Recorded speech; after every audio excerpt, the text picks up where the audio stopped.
Hello दोस्तों, कैसे हैं आप सभी। 10 जुलाई को आपका महात्मा गांधी काशी विद्यापीठ यूनिवर्सिटी में बीए सेकंड सेमेस्टर का इंग्लिश का पेपर है। बहुत लोग का ये माइनर पेपर है और बहुत लोग का मेजर, तो दोनों के लिए वीडियो इंपॉर्टेंट है। इसके पहले भी मैंने इसकी एक क्लास ली है, वो आप जरूर देख लीजिएगा। उसका लिंक मैं इस वीडियो में दे दूँगी, तो आप आराम से जाके देख लेंगे, आपको ढूंढने में दिक्कत नहीं होगी। और दोस्तों, एक चीज़ मैं और बता दूँ कि आप जब दोनों क्लास देखेंगे तब आपके इंपॉर्टेंट क्वेश्चन सारे कवर होंगे, इसलिए दोनों क्लास देखिएगा फिर जाइएगा। मैंने इस क्लास में और उस क्लास में दोनों में मिला के सारे वो क्वेश्चन लिए हैं जो सबसे ज़्यादा बार पूछे गए हैं, जो मोस्ट रिपीटेड क्वेश्चन है, इसलिए बहुत इंपॉर्टेंट है, आप इसको तो मिस मत करिएगा। चलिए अब हम लोग अपनी इंग्लिश की क्लास स्टार्ट करते हैं। इंग्लिश सब्जेक्ट है और पेपर का नेम है हम लोग के इंग्लिश पोएट्री। हम लोग का फर्स्ट क्वेश्चन है, व्हाट इज़ विक्टोरियन कंप्रोमाइज़। मैंने हर क्वेश्चन के बाद उसकी हिंदी दी है और आंसर के बाद भी दी, जिससे आपको समझ आ जाए। Question number 1. What is Victorian Compromise? Answer. The Victorian Compromise refers to the social and moral balancing act that characterized the Victorian era in 19th century England. The Industrial Revolution and the growth of science challenged traditional religious beliefs, but society tried to maintain a compromise between old moral values and modern ideas. Writers like Charles Dickens and Alfred Lord Tennyson reflected this internal conflict in their works. The compromise shows how people tried to balance tradition and modernity during a time of rapid change. The Victorian compromise was an effort to reconcile spiritual beliefs with modern progress, maintaining public morality while adjusting to a rapidly changed world. This led to a kind of compromise between old values and new realities. Friends, ये हिंदी का explanation है, आप इसे पढ़ लीजिएगा तो आपको अच्छे से क्लियर हो जाएगा। Question number 2. Who is the speaker in Browning's poem My Last Duchess and what type of a person is he? Answer.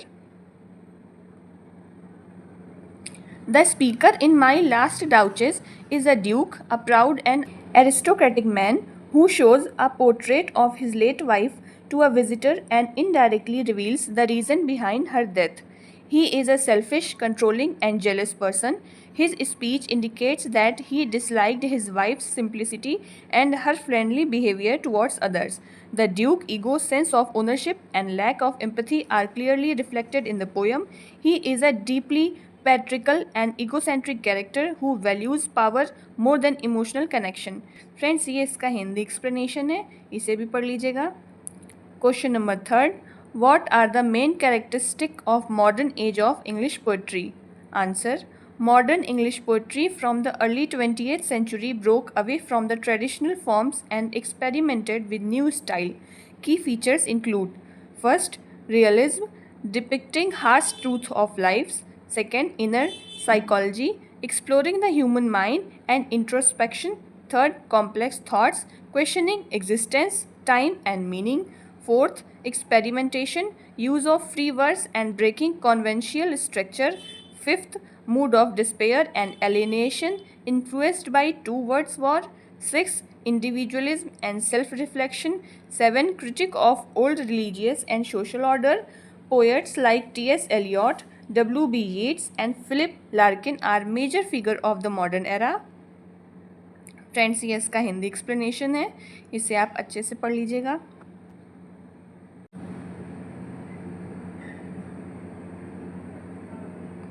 Question number 4.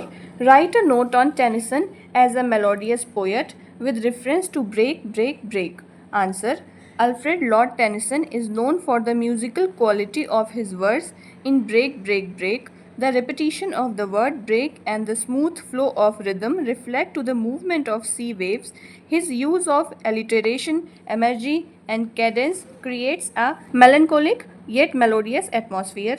The poem expresses deep sorrow and longing for a lost friend. The sound of the waves echoes the speaker's inner grief. Tennyson's mastery in sound and structure makes the poem emotionally resonant and musically appealing. Thus, he is rightly praised as a melodious poet whose verse combines sound, rhythm and emotion beautifully. Friends, ये इसका Hindi explanation है, इसे आप देख लीजिएगा। Question number 5. Give the central idea of the poem The Lake Isle of Innisfree. Answer.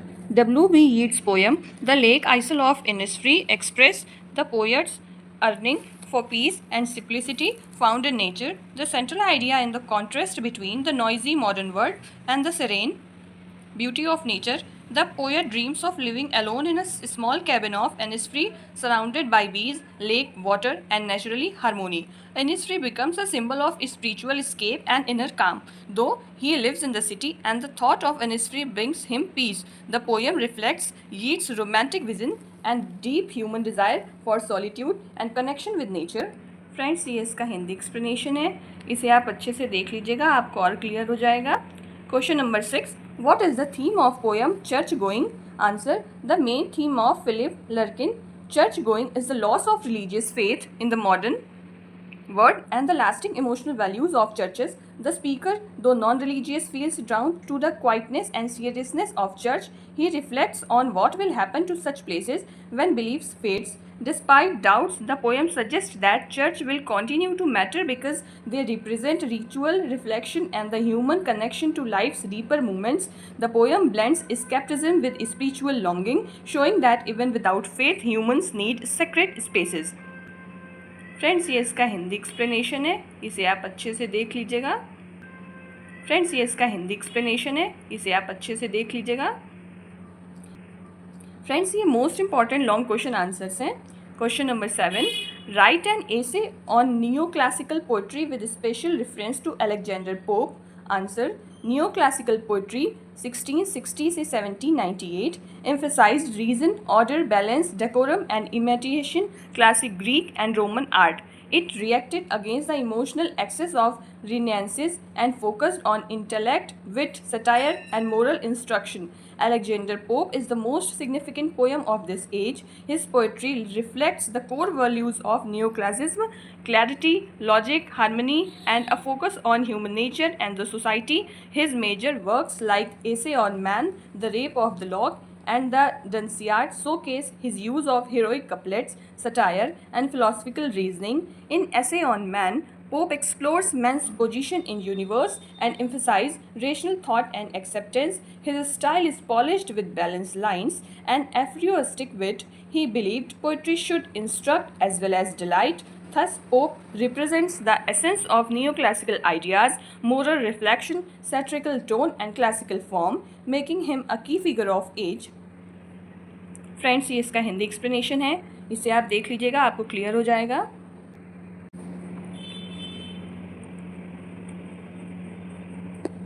Question number 8. Discuss Wordsworth as a poet of nature. Answer. William Wordsworth is widely known as poet of nature.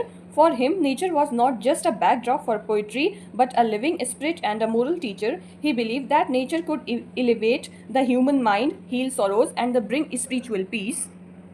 In the poem, Like the Word is Too Much with Us, Wordsworth laments how modern humans have become disconnected from nature due to materialism. He celebrates nature's beauty and power in poems like Tintern Abbey and Daffodils. His nature is not wild or destructive, but calm, nurturing, and filled with divine presence. He saw God in nature and believed it could teach simplicity, truth, and morality.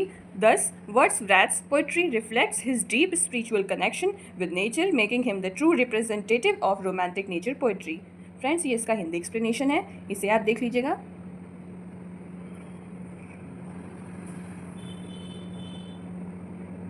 Question number 9.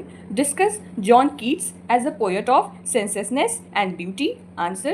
John Keats is known as a poet of sensuous energy and aesthetic beauty. He believed that a thing of beauty is a joy forever and that poetry should appeal to the senses and emotions rather than intellect alone.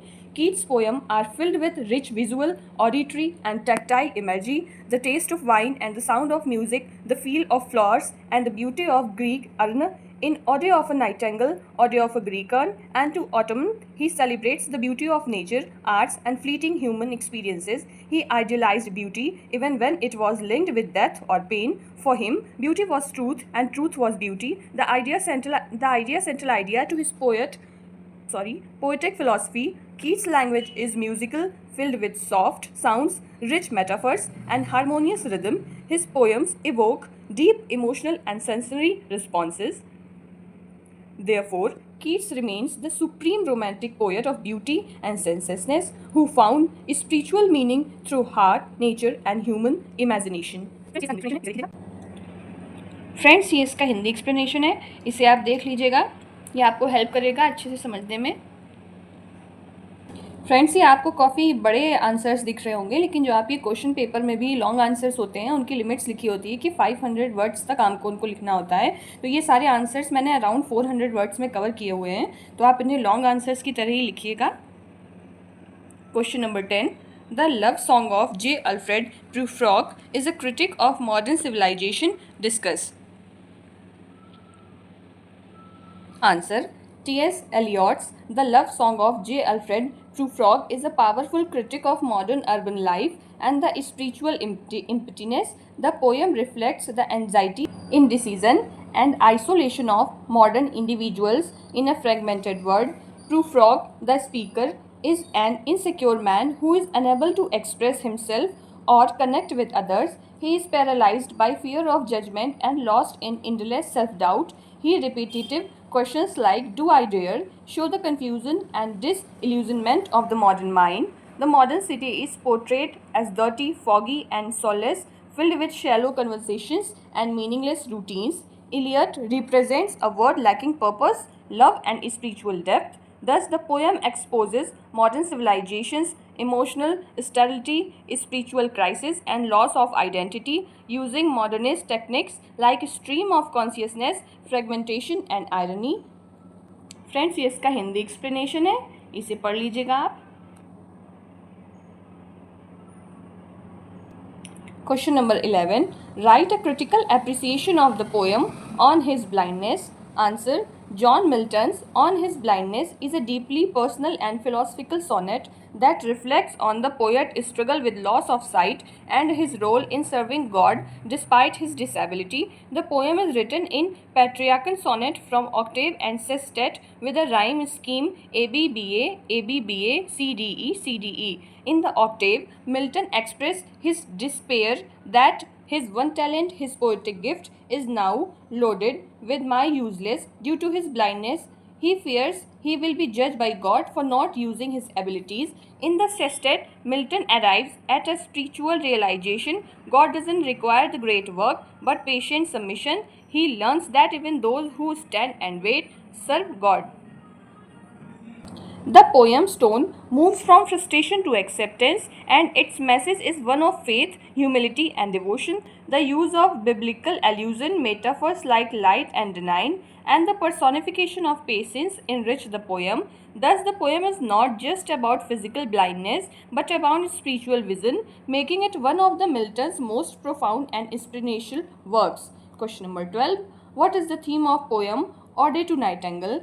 Answer. John Keats' Ode to Nightingale explored the theme of transitions of life, the preeminence of art, and the contrast between reality and imagination. The poems begin with the speaker listening to the melodious song of a nightingale, which inspire him to escape the pain and worries of the real world. He invites the bird's carefree existence and wishes to join it through wine, imagination, or even death. Keats contrasts the eternal beauty of the nightingale's song with the suffering and mortality of human life. He reflects on death not as something fearful but as a release from sorrow. However, he realizes that he can't fully escape reality. The poem also emphasizes the power of poetry and imagination to transcend time, and the bird song has been heard by generations.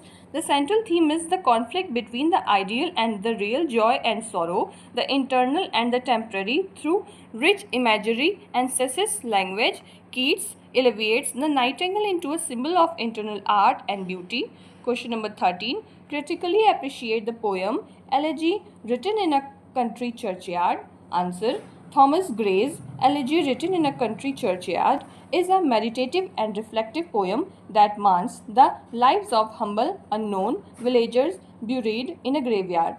The poem begins with a calm rural evening and transitions into a philosophical meditation on death and human destiny. Gray emphasized that death is the great equalizer, rich or poor, all must die. He praises the simple virtues of the poor who lived honest life away from fame or recognition. Gray also reflects on missed opportunities, suggesting that even these unknown villagers may have great potential.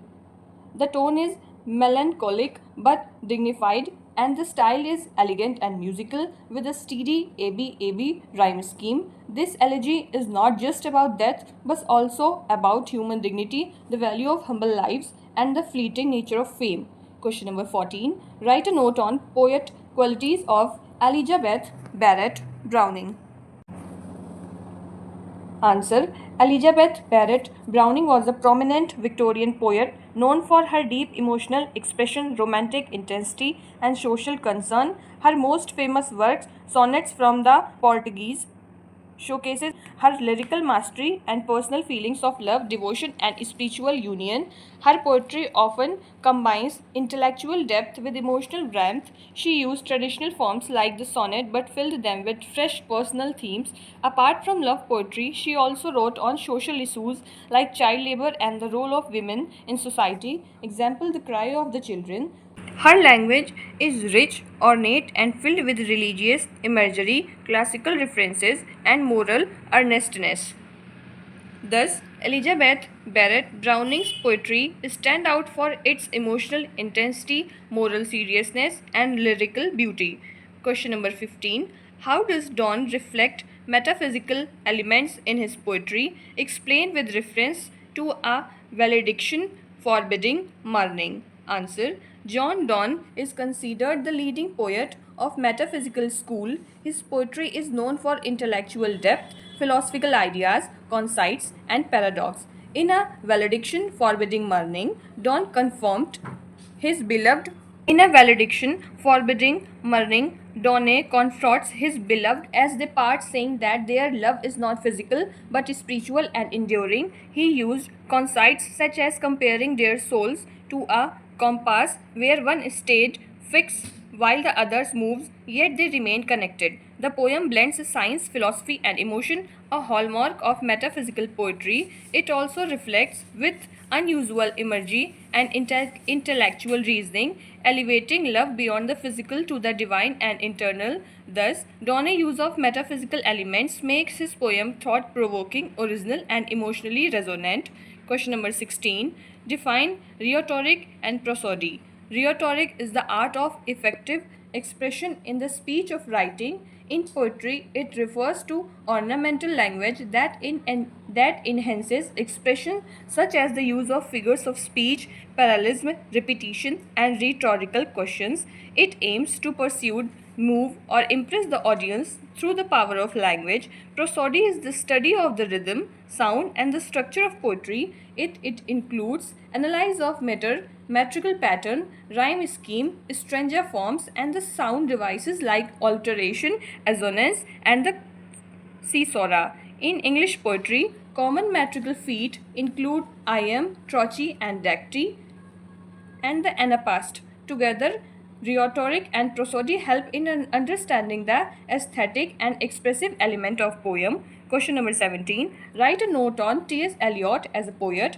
Answer. T.S. Eliot was a modernist poet known for his intellectual depth, fragmented style, and the themes of alienation, spiritual emptiness, and modern chaos. His most famous poem, The Vast Land, reflects the disillusionment of the post-World War I society. In the love song of J. Alfred Prufrock, he portrays a modern man who is hesitant, insecure, and trapped in a meaningless world. Eliot's poetry uses myth, religious symbolism, classical references, and the shifting voice. He introduced free verse and stream of consciousness style to modern English poetry. His language is dense, ironic, and often challenging. Eliot's influence reshaped English poetry in 20th century. He was awarded the Nobel Prize in Literature 1948 for his profound impact on modern poetry. तो friends ये थे आपके most important question इसमें पहले short question थे, फिर long भी मैंने कराए हैं। आप सोचेंगे लॉन्ग बहुत बड़े हैं, तो मैंने बिल्कुल वर्ड लिमिट जो दी गई थी उसी के अंदर सारे आपके लिखे हुए हैं, इसलिए आप शॉर्ट भी पढ़ें और लॉन्ग जैसे दिए हैं आप बिल्कुल वैसे ही पढ़ें, क्योंकि कुछ लाइन्स तो आप एग्जाम में भूल ही जाएंगे। इसलिए जितना दिया है इससे एक जगह कॉपी में नोट कर लें, फिर उसको याद करें। और दोस्तों मैं कुछ आपके जो एक्सप्लेनेशन नहीं आते, आपको पैराग्राफ देते हैं फिर उसको एक्सप्लेन करना होता है, वो मैं कुछ अभी सजेस्ट करूँगी आपको। कल तक मैं उसका भी वीडियो अपलोड कर दूँगी। मैं अभी 5-6 लिख रही हूँ बैठ के, एग्जाम्स में देख रही हूँ कि कौन से 5-6 मैं आपको पैराग्राफ दूँ जो आपके पेपर में फंस जाएँ, और जितने प्रीवियस से में क्वेश्चन में आए हैं। ये देखिए क्वेश्चन नंबर 18 लिखा भी हुआ है, लेकिन अभी वो पूरे कंप्लीट नहीं है, उसको भी मैं आपको 5-6 दूँगी, तो आप बस वो 5-6 पढ़ लीजिएगा। तो मुझे उम्मीद है कि उसी में आपका आ जाएगा, लेकिन वो वीडियो जरूर देखिएगा, कल तक वो अपलोड हो जाएगा आपका। बस 5-6 है, वो मुश्किल से 15 मिनट का वीडियो होगा, लेकिन जब तक ये दोनों वीडियो आप बिल्कुल याद कर लें, एक एक क्वेश्चन इसका याद कर लें, पेपर में आपके ज़रूर क्वेश्चन आएंगे, इससे की मेरी गारंटी है कि इससे क्वेश्चन ज़रूर फंसेंगे आपके। तो चलिए मन लगा के पढ़िए, बेस्ट ऑफ लक आपके एग्जाम के लिए, और वीडियो देखने के लिए धन्यवाद।